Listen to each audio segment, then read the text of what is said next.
Ayan mga tol, yung diskarte ng paghahalo sa dry pack.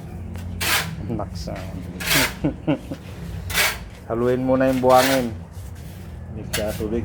Oo, mimix sa to, ano? Ano ba yan? Pan-tiles? Okay, oh. Ayan. Ano, pan-tiles? Dry pack, pang tiles. Ayan. Kailangan haluin mo muna na walang simento. Baka gusto mo ipagawa dyan, contact na kayo. Kita mo ba sa link yung cellphone number? Wag na. Papagod na ako. Ayan mga tulo. Sa kanya ngayon, nilagay yung buhangin. Ay, buhangin simento.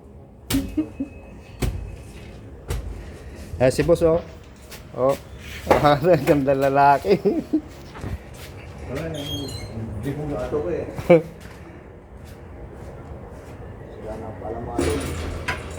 Ayan, oh. Oh. Eh, bilis magsira ng pala. Hindi mo na hinalo yung buhangin, ah. Paano mabasa lahat yun? Ayos ka rin, shortcut mo na naman, ah.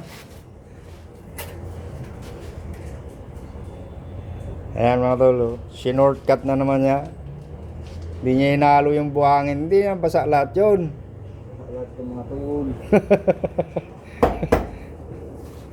Nag-iimbento ka agad eh. Pag matigas lang yan. Yan mga tol. Ayan.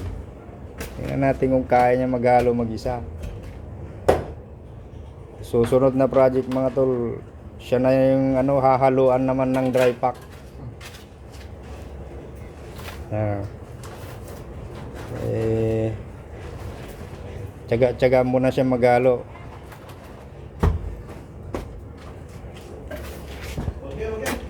Ayan na mga tol. Haluin na niya mag-isa yan. Ayan o. Sa kanya ngayon nahaluin. Ayan ang tinatawag na dry pack.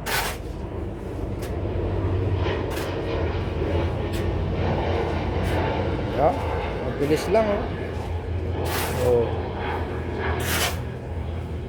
Kaya niya maghalo kahit 10 supot. Oh. Ayan ang dry pack.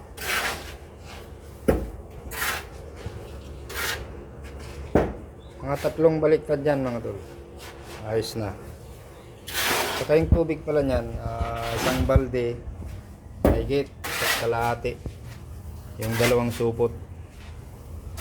Kasi ayaw ko ng tuyo, gusto ko medyo basa konti para madaling tumigas.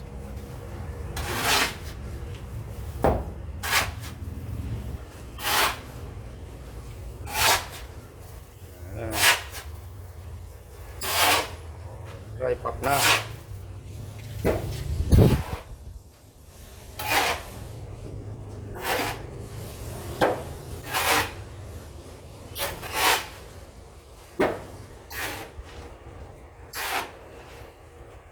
Ay. Tingnan nyo mga tol, malambot yan. Oh. Diba?